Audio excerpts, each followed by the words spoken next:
미국 경제, 약달러 전환으로 살아날 수 있을까?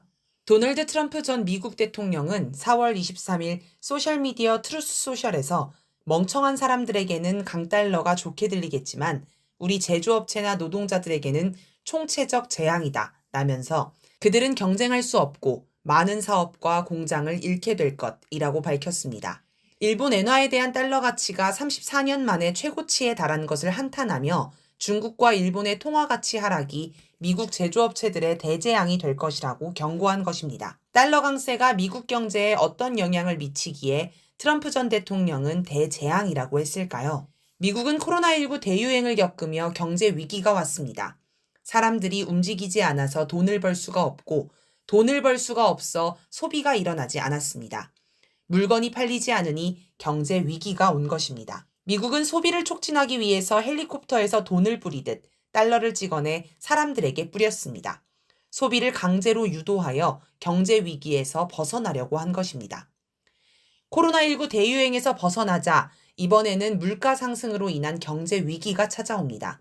미국 내에 달러가 많아져 물건값이 급속도로 오르는 인플레이션이 발생하게 되었습니다.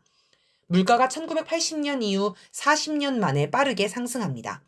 2022년 6월 소비자 물가지수는 전년 대비 9.1% 올랐습니다.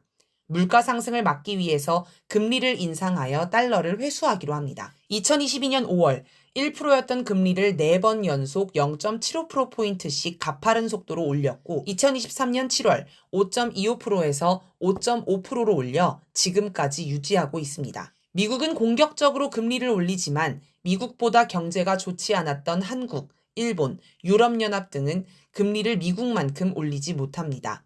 미국과 이들 나라 간에는 금리 차가 발생하게 되고 달러는 금리가 높은 미국으로 들어오게 됩니다.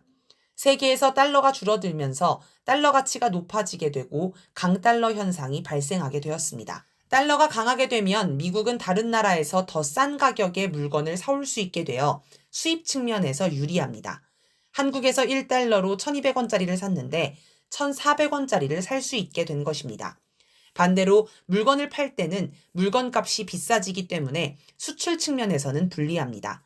1달러짜리를 1200원에 팔았는데 1400원에 팔아야 하니 팔리는 것이 줄어들게 됩니다. 미국 내에 값싼 외국 상품이 들어옵니다. 미국 기업은 값싼 외국 상품과 경쟁해서 밀릴 수 있습니다. 또 외국에서 미국의 수출 상품은 더 비싸집니다. 미국 기업이 벌어들일 수익이 줄어들게 됩니다. 미국은 중국과의 경제전쟁에서 승리하기 위해 제조업 부활을 부르짖고 있습니다. 외국으로 나가던 미국 기업을 국내로 복귀시키고 있습니다. 그런데 달러 강세는 제조업 부활에 찬물을 끼얹을 수 있습니다. 미국 기업들의 국내 복귀를 지원하는 이익단체인 리쇼어링 이니셔티브의 해리 모저 회장은 강달러가 미국 기업들을 쇠약하게 만들고 있다라고 말했습니다. 그리고 미국 제조업 부진은 노동자의 일자리에 악영향을 미치게 됩니다.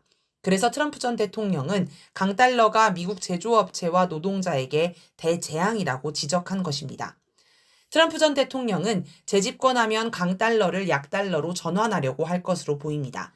달러 가치를 내리면 미국이 세계 시장에 수출하는 제품의 가격 경쟁력을 확보하고 이를 통해 수출이 늘면 미국의 무역 적자를 줄일 수 있다는 것입니다. 고용 문제도 나아질 거라 봅니다. 강달러를 약달러로 전환하려면 어떻게 해야 할까요?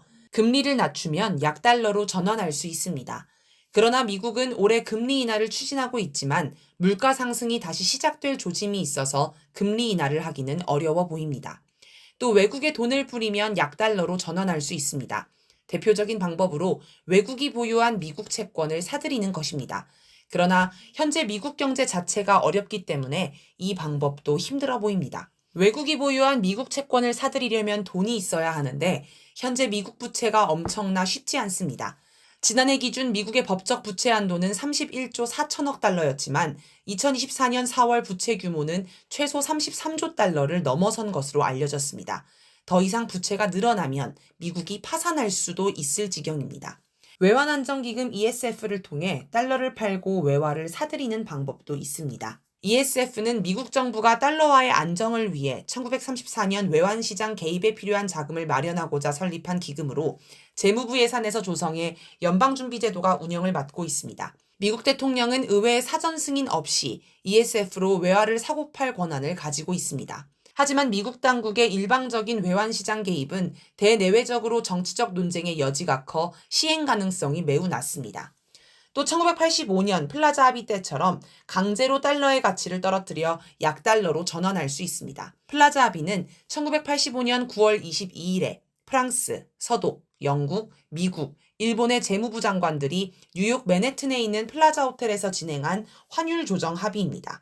당시 달러 가치 강세로 막대한 재정, 무역 적자에 시달리던 미국은 달러의 가치를 인위적으로 하락시키기 위해 이 합의를 통해 일본 엔화와 독일 마르크화의 가치를 올리도록 했습니다.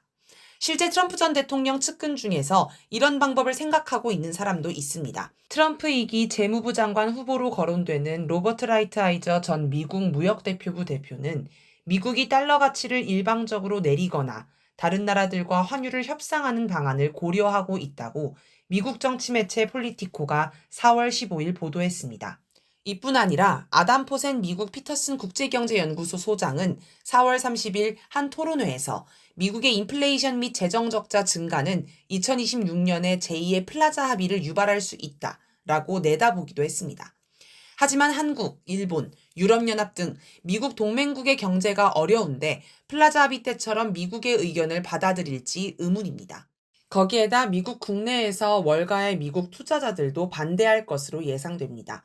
달러 가치를 내리면 미국 투자자들이 보유한 달러와 표기 자산의 가치가 덩달아 떨어질 수 있습니다. 이를 반영한 듯 폴리티코는 트럼프가 금융업계 출신을 재무부 장관으로 임명하면 평가절하를 추진할 가능성이 크지 않다고 보도하기도 했습니다. 이 밖에 수입품에 관세를 부과하는 방안, 미국으로 유입되는 외국인의 투자 자금에 수수료를 부과하는 방안 등도 있습니다. 하지만 국내 생산 물품보다 값싼 수입 물품에 의존하고 있는 미국 경제 현황에서 관세 부과 방안이 현실적으로 먹혀들지 않을 수 있습니다. 이미 중국을 상대로 높은 관세를 부과한 무역 전쟁을 벌인 결과 미국의 피해는 더 막심해졌습니다. 외국인 투자 자금에 수수료를 부과하는 것은 자유주의 시장 원칙을 무너뜨린다는 논란의 여지가 있을 수 있습니다. 막무가내로 할 수는 있겠지만 미국 경제정책에 대한 신뢰를 무너뜨릴 수 있어 신중할 수밖에 없습니다. 특히 중국, 러시아 등이 미국 정부가 외환시장 개입, 환율 조정으로 달러 가치를 내리는 것에 반대할 것으로 예상되기 때문에 효과는 반감될 수 있습니다.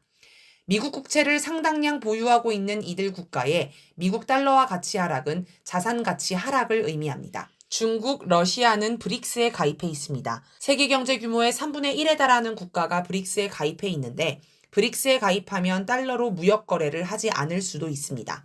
브릭스는 미국 달러화의 의존을 줄이기 위해 브릭스 국가 간 무역 결제의 자국 통화 사용 등을 추진하고 있습니다. 아직은 중국, 러시아 등의 나라들이 미국 중심의 경제 체제에 편입되어 있기는 하지만 탈달러화를 가속하면 미국의 경제 패권이 무너질 수도 있는 상황입니다. 여러모로 보아 미국이 강달러를 약달러로 전환하는 것은 쉽지 않을 것으로 예상됩니다. 약달러가 되었다고 문제가 해결되는 것도 아닙니다. 약달러가 되면 제조업의 경쟁력에는 어느 정도 도움이 될 수 있습니다. 그러나 달러 약세는 물가를 상승시킬 수 있습니다. 미국은 현재 대부분 생필품을 수입에 의존하고 있기 때문에 약달러가 되면 수입 상품을 더 비싸게 사와야 하고 이것은 전반적인 물가 상승으로 이어질 수 있습니다. 물가가 상승하면 금리를 인상해야 하는데 금리를 인상하면 달러는 다시 강세로 전환될 것입니다. 결국 악순환에 빠지게 되어 있습니다. 현재 미국의 경제 문제는 트럼프 전 대통령이 지적한 것과 달리 달러 가치에서 오는 것이 아닙니다.